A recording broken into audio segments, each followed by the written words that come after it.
So this is called a stamp or a chop or a maker's mark. Now this is a little bit dry. I 3D printed this and I put it on a dowel rod. I've 3D printed these for other people in the past. If you're interested in one of these, let me know. So what I like to do is get it right here. This is a little bit on the dry side, but let's see how it looks. I put it down there, make sure it's right side up, and I just kind of mash it in. And there it is, MJ.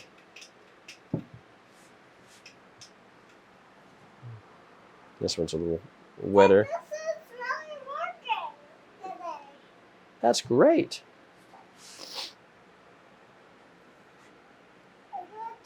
It's always pays to check your chop before you stamp, because I've definitely upside downed a few maker's marks in my day, and nothing worse than that. You got it all formed, it's pretty, and then it's got an upside down maker's mark. It just looks like a goofball.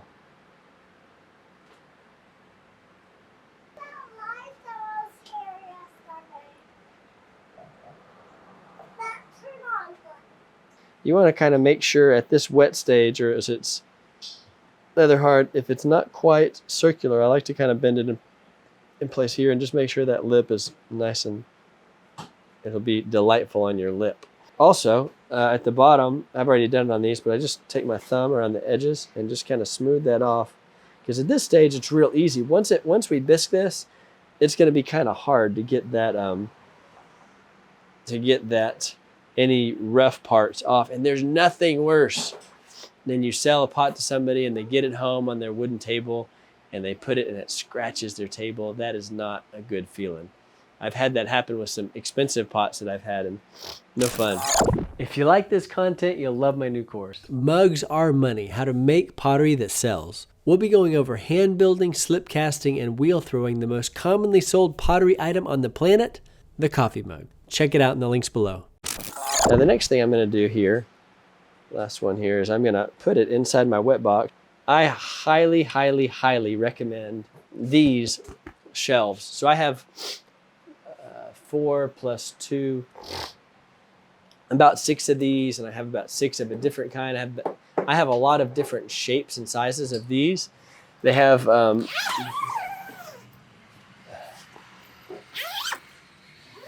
wire trays here, wire shelves.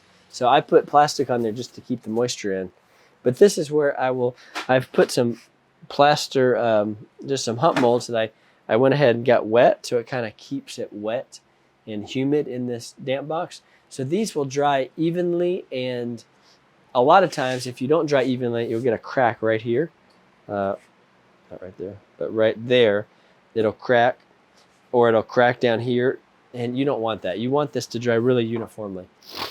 So I'll just put them in here and let them dry a few days, and there won't be any cracking. So that's, what is that? 2, 4, 6, 8, 9, 18 mugs right there. We can get one more 18 here.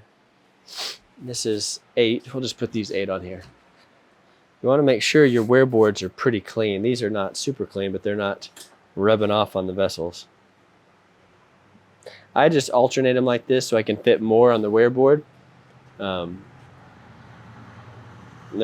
other reason. It's actually easier if you have plenty of space. It's actually easier to have them all facing the same way, so then you can see the handles. Dad life, living the dad life. Okay, let me show you here. So this is a good wetness, and it's got that kind of, if I leave this, that's going to be not fun on somebody's table. So I just take my thumb and just kind of go around it. See that cleaning up real nice.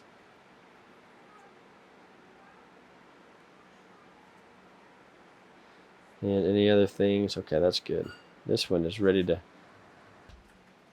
This one's a little bit on the dry side, so I'll need to dip this one. I can feel that I'm going to have to, because when I try to push this in here, it doesn't really push. So I know that if I scrape that, it's not going to give me a good scrape. So I'm going to give it a little dip. And just leave it like that for right now. It'll be perfect here in just a minute. This one's a good consistency. Thumbing that edge so it gives a real nice.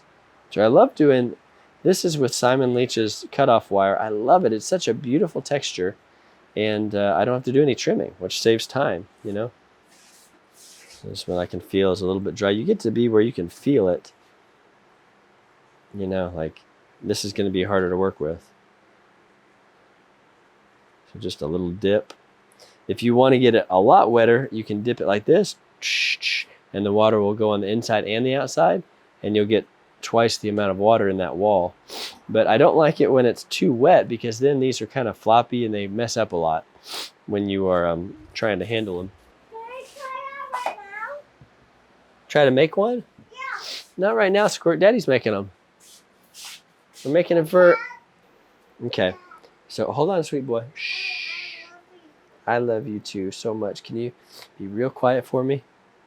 So this one is too wet to handle right now. It's not wet to the touch. It's not it's a little bit tacky, but I need to let this dry. So sometimes I do this with handles. Sometimes I do this with vessels. I'll put this right here so it's kind of drying out in front of the fan. Sometimes I'll put a whole wear board of handles. If the handles need drying out faster, I'll put a whole wear board of handles in front of the fan. So it takes like 20 minutes instead of 45 minutes or whatever it is. And they won't all dry at the same time, because you'll start at one end and these will be drier than the end that you end at. Next up, I'll show you how to bisque fire pottery.